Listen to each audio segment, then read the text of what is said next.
جوانوں پریشان نہیں ہونا، یہ 4 دن آزمائش کے ہیں گزر جائیں گے، یہ 4 دن امتحان کے ہیں گزر جائیں گے۔ ہر اندھیری رات کے بعد صبح ہے اور ہر خزاں کے بعد بہار ہے۔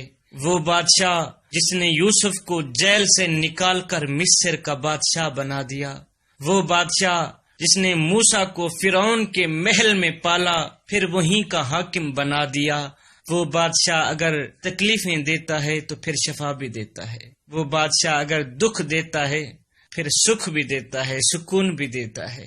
دنیا بے بس ہو گئی، بڑے بڑے طاقتوروں نے اپنے اپنے سر میرے کریم رب کی ذات کے آگے جھکا دیے۔ اور نادانو، تم نے تو صرف کشمیریوں پہ کرفیو لگایا تھا، میرے اللہ نے پوری دنیا پہ کرفیو لگا دیا۔ آج دنیا کی بے بسی دیکھ کر ایسے لگتا ہے کہ جیسے میرا اللہ قیامت سے پہلے ہی پوچھ رہا ہو کہ بتاؤ آج کس کی بادشاہی ہے۔ تو جوانوں، احتیاطی تدابیر جو حکومت کی جانب سے ہمیں بار بار بتائی جا رہی ہیں، ہم نے سختی سے اس پر عمل کرنا ہے، سختی سے عمل کرنا ہے۔ جوانوں، اگر بچنا چاہتے ہو اس موذی مرض سے تو محکمہ صحت کی جانب سے، حکومت کی جانب سے ہمیں جو احتیاطی تدابیر بتائی جا رہی ہیں، ہم نے اس پہ سختی سے عمل کرنا ہے۔ ہر وقت، ہر گھڑی، ہر لمحے آپ لوگ وضو میں رہیں اور ہاتھوں کو صاف ستھرا رکھیں، بار بار ہاتھ دھوئیں۔ جوانوں، ہاتھوں کی صفائی کے ساتھ ساتھ اپنی آنکھوں کو، اپنی نظروں کو بھی صاف ستھرا رکھیں، پاک رکھیں۔ کہیں ایسا نہ ہو کہ ہاتھ تو صاف ستھرے ہو جائیں لیکن آنکھوں میں بھری غلاظت ویسی کی ویسی رہ جائے۔ اپنی آنکھوں کو، اپنی نظروں کو بھی صاف ستھرا رکھیں۔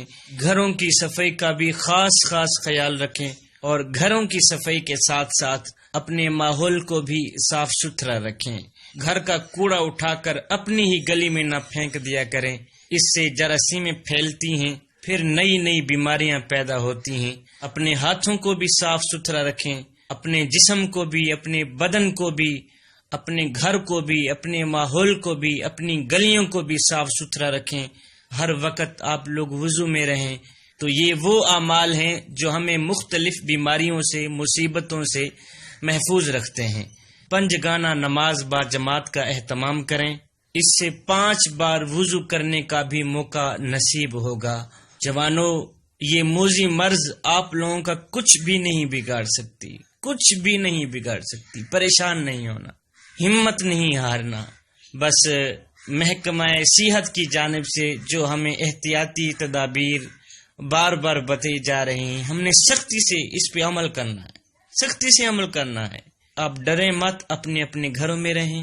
بیماریاں، تکلیفیں، دکھ آتے رہتے ہیں لیکن شفا بھی میرا اللہ ہی دیتا ہے۔ آپ میرے اللہ سے شفا مانگیں، آپ سورۃ الرحمن کی تلاوت کریں، سورہ یاسین کی تلاوت کریں، اپنی بیوی بچوں کو کہیں کہ مصلی پہ چڑھ جاؤ، برا وقت آ گیا ہے۔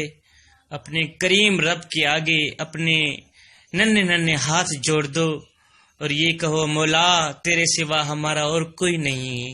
جوانوں، جب برا وقت آئے، تکلیف، دکھ یا پریشانی آئے تو تکیے پہ رونے سے بہتر ہے سجدوں پہ رو لیا کریں، اس سے اللہ بھی راضی ہو جائے گا، میاں تیری پریشانی بھی دور ہو جائے گی۔